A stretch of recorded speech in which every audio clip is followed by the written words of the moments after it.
Hi, my name is Alex Chen. I am a junior in Yale College, double majoring in computer science and ethics, politics, and economics, and today we'll be discussing the app developed to help report votes for the 2020 Iowa Democratic Caucus, named the Iowa Reporter app, and how it was a complete failure. Let's get started. So first, let's understand the context behind the Iowa caucus. So in the United States, a president is elected every 4 years, and prior to the general election, the major parties in the US, the Democratic and Republican parties, as well as some smaller parties, they hold primaries or caucuses in each state to select their candidate. This process takes place over 4 to 5 months, and it generally involves one or more states at a time. Primaries are actual secret ballot elections run by the state, while caucuses, on the other hand, are effectively local assemblies where voting is done in person following a debate, and they're run by the local party, not the state. So on the left, you can see an image from the 2008 Iowa Democratic Caucus, and you can see that this kind of almost looks like a club meeting, right? And so primaries in general are actually much more common than caucuses. And in fact, the only states that actually run caucuses are Iowa, Nevada, North Dakota, and Wyoming, as well as American Samoa, Guam, and the US Virgin Islands. But Iowa is the first state to actually run a primary or caucus at all in the entire process. So it's really, really important for establishing who the frontrunners will be. And historically, if a presidential candidate did not finish in the top 3 in Iowa, their campaign was effectively just finished, as money and excitement would leave the campaign very quickly. So here's what happened on the night of the Iowa Democratic Caucus in 2020. This is a clip from MSNBC's coverage of the election results. One campaign source says that the results app that they were using, this was a new app that they were supposed to be reporting each result from each precinct location around the state, has not been working, and the phone backup system that they had in place, according to one source, is a disaster. So it's not great. And in fact, it took days to report the results. So let's try to dig into the reasons why this happened. So the Iowa Democratic Party had contracted an external company named Shadow to create an app to enable the reporting of the results.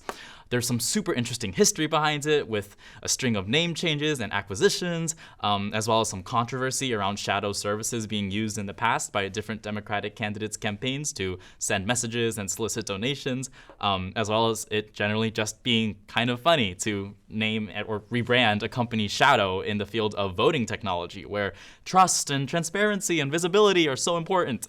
And this field as a whole is actually really interesting because election equipment isn't just counting ballots, right? It's also an entire back-end infrastructure for tallying votes. And specifically what we see is we have a few massive vendors as well as some smaller local vendors. So that's kind of the industry that we're dealing with. In any case, there was also a backup system by phone to call the results in if the app failed, but as we saw from the clip, that didn't really work either.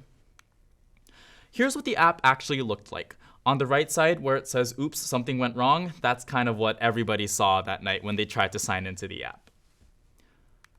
So let's try to dig into the reasons why the app failed. The caucus had originally been scheduled for February 3rd, 2020, but because the company was running late and released a last-minute update, there was actually an update for version 1.1 released just 48 hours before launch, which is really, really not a lot of time. And the Iowa Democratic Party had actually ignored a bunch of known issues before launch, which then resulted in voting day troubles, as we saw, which then resulted in the backup phone plan being quickly overwhelmed, which ultimately resulted in doubt of the integrity of the election results. And arguably, it could have even changed the outcome of the 2020 election entirely, as some have theorized that had the app actually worked, it would have decreased the starting momentum of Joe Biden's campaign and may have thus led to another candidate winning the nomination of the Democratic Party. On the right, we see a quote by Mandy McClure, the spokeswoman for the Iowa Democratic Party, saying, "We found inconsistencies in the reporting of 3 sets of results. This was simply a reporting issue. The app did not go down, and this is not a hack or an intrusion. The underlying data and paper trail is sound and will simply take time to further report the results." But let's try to dig a little deeper. So right from the outset, there were some software engineering problems. The app had been deployed through Test Flight on Apple and Test Fairy on Google, which, as the names may suggest, are supposed to be used for beta testing and not actual production deployment. This allowed them to bypass App Store review processes, which did speed it up, but they had used the free plan instead of the premium plan, which thus drastically limited the number of users that were allowed to only 200. Furthermore, in terms of app testing, there was a lack of testing, a lack of quality testing, and actually no field testing at all, which is particularly important considering that many parts of Iowa are rural and may have had spotty internet.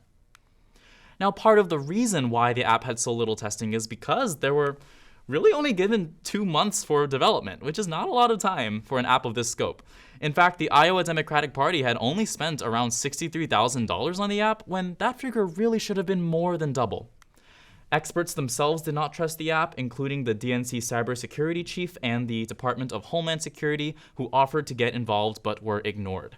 And the app was an example of security through obscurity, which is kind of like burying your money under a tree, as in it wasn't really secure at all, just secret. So these agencies were kind of left out of the process entirely, and this was really exacerbated by the lack of deployment testing and simulation.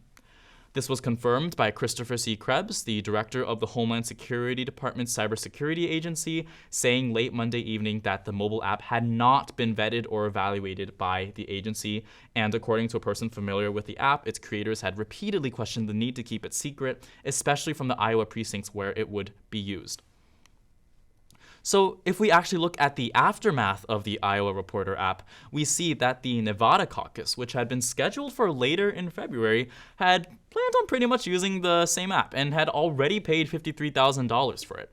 But after seeing this app completely fail in Iowa, they scrapped it for a new plan in literally 2 weeks using Cisco Secure iPads, Google Forms, and paper, and it worked great. So what lessons have we learned from this case? In the political world, software takes time and money. There's trade-offs between features, quality, and cost, but you always want quality to be high, so really it's a choice between features and cost. Testing, of course, is absolutely essential, and knowing your environment is key to success. In this case, right, an inexperienced company was hired that did not have an appropriate quality management system. The users and the environment were not accounted for in the software design, and there was no validation and testing of the software with actual users before deployment. Plus, the deployment method itself wasn't standardized, which resulted in installation errors. And the fact that this project was in the voting tech field really should have increased the stakes. So perhaps this not only holds ramifications for private software developers, but party elites and possibly policymakers as well. For example, why did the Iowa Democratic Party choose Shadow to develop this app, right? Was it maybe the cheapest option? Was it local? Were there connections involved? And, it turns out connections actually almost certainly were involved, since this company had actually started as a group called Groundbase that was founded by technical officers from the Clinton campaign. And so we see, right, that part of the reason why technology projects in political and government spaces are so subject to failure is because, in part, there exists this separation between the people in politics who make the decisions and the people who are actually familiar with effective product management strategies, as well as a total lack of public policy regulation in this area, so it's a real challenge to bridge this gap. So, as one final thought, it's interesting to consider whether the Iowa Reporter app will be seen in retrospect as a catalyzing force for introducing better tech practices into government and politics, or if on the other hand it might be seen as a setback and scare political elites away from embracing this kind of technology.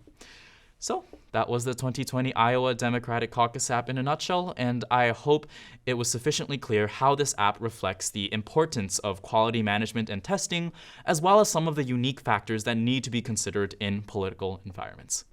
Thank you.